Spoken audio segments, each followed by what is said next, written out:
Hi, Dave Maley here, and today I'm going to show you how to test your treadmill motor to see if your motor is broken or not, or if it's working or not.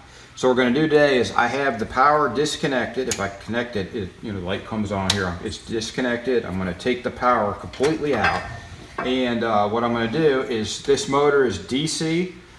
The AC that comes here gets converted by the control board and comes over here.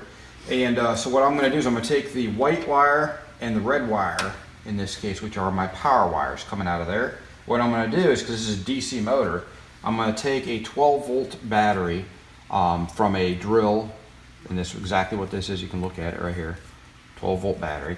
And I'm going to take the white one and plug it in here. I'm going to take the red one and plug it in here. Watch what happens. If this turns, that means the motor's good. If it doesn't turn, that means the motor's bad. So if your motor's stopped, your treadmill's stopped, this is one of the things you want to check. First check to see if your motor. As you see right there, the motor's running fine. See that? As soon as I unplug it, it's not running. I plug it back in, it's running perfectly.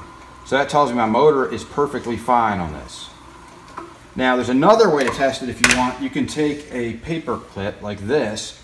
You can put that in here, and it'll change how this pushes. So the magnets in here, it'll slow them down, versus if I have them out, it's easier to spin this than if I have this in here. But this is not as easy or as telling as this is. So what you want to do, again, white one in here, red one in here, and there you go. That shows my motor is perfectly running. So if I have an issue, it's not with the motor, it's most likely with the control board.